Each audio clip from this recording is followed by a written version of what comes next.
پہلے میں یہ بتانا چاہوں گا کہ میری کیلکولیشن ہے اور اس کے مطابق جو آپ لوگوں کی جنریشن ہے، you can disagree but this is my calculation, کہ آخر الزماں کا جو دور ہے، آخر الزماں کے دور میں کچھ چین آف ایونٹس ہیں وچ اسٹارٹ فرام امام مہدی، مطلب اگر میجر سائنس کی بات کروں، پھر دجال، پھر اس کے بعد حضرت عیسیٰ علیہ السلام کی واپسی، یاجوج ماجوج کا نکلنا، دعوت الارض، so on and so forth, 10 signs ہیں، بگ سائن۔ اس سے پہلے کے جو پری مہدی ایونٹس ہیں آخر الزماں کے حوالے سے، جس میں بہت ایویڈنٹلی مائنر سائنس پورے ہو چکے ہیں، مطلب اس پہ تو کوئی بھی اسکالر اب ڈس ایگری نہیں کرتے، بلکہ ہر اسکالر کا یہ ماننا ہے کہ مائنر سائنس تو اس طرح پورے ہو چکے ہیں، اس طرح عیاں ہو چکے ہیں کہ اس سے ڈس ایگری کیا ہی نہیں جا سکتا۔ اب مائنر سائنس کے بعد ہمیں کچھ ایسے سائنس دیکھنے کو مل رہے ہیں پری مہدی ٹائمز کے، جو کلیئرلی حدیث میں مینشن ہے، جیسے جیروسلم میں آبادی، کس کی آبادی؟ جوئش سیٹلمنٹ دوبارہ سے۔ اسی طرح مدینہ کی ویرانگی، یہ صحیح حدیث ہے، علامہ البانی نے اس حدیث کو صحیح کہا ہے، صحیح الجامع میں حدیث ہے کہ جیروسلم کی آبادی مدینہ کی ویرانگی ہوگی۔ اب مدینہ کی ویرانگی بہت سے اسکالر اس کو انٹرپریٹ کرتے ہیں کہ وہ اسپرٹ جس پہ مدینہ قائم ہوا تھا، وہ اسپرٹ مسلمانوں میں نہیں رہے گا، اور مدینہ پہ اگر اس کو گریٹر کانٹیکس میں دیکھا جائے تو گریٹر اسرائیل جب وہ بنائیں گے، جس کی وہ کوشش کر رہے ہیں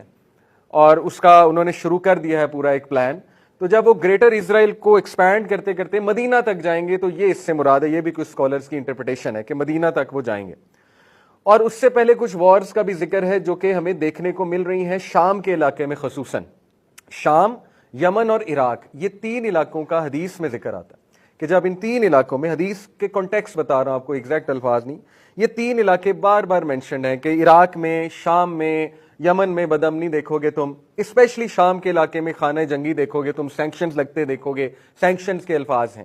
کہ رومن سینکشنز لگائیں گے، رومنز آج کے آپ کو پتا ہے، پھر جو ویسٹرن پاورز ہیں، نیٹو بھی کہہ سکتے ہیں جسے، وہ سینکشنز لگائے ہوئے ہیں ان علاقوں پہ۔ تو بہت زیادہ عیاں ہیں یہ پری مہدی ٹائمز کے جو سائنز ہیں وہ بھی۔ تو میری کیلکولیشن کے مطابق آپ کی جو جنریشن ہے وہ سب سے امپورٹنٹ جنریشن ہے آنے والے ٹائمز میں، اور آپ لوگ اور ہم لوگ الحمدللہ بہت کچھ کر بھی سکتے ہیں اس حوالے سے۔ یعنی یہ وہ دور چل رہا ہے کہ اللہ رب العالمین، اکارڈنگ ٹو می، جتنی میں نے اسکالر سے بھی ڈسکشن کی ہے، ان کی بھی باتیں سمجھی ہیں اسکالرس کی، یہ وہ دور چل رہا ہے جس میں اللہ سبحانہ و تعالیٰ مومن اور منافق کو الگ کرے گا، اور آگے جا کے تو مزید اس کا کٹھن ٹیسٹ لیا جائے گا، اور وہ ہمارے سامنے ہو رہا ہے۔ جو غزہ کا ایشو ہے اس کو لے کر آپ کے سامنے ہے کہ کون کیا کر رہا ہے، کون کتنی آواز بلند کر رہا ہے، وغیرہ وغیرہ۔ تو بہرحال میرا کہنے کا مطلب آپ کو یہ ہے کہ just to encourage you guys کہ الحمدللہ یو آر دا پیپل جو اس روڈ میں کچھ کنکریاں ڈال سکتے ہیں، دا روڈ ٹو مہدی، امام مہدی کی جو روڈ بنے گی۔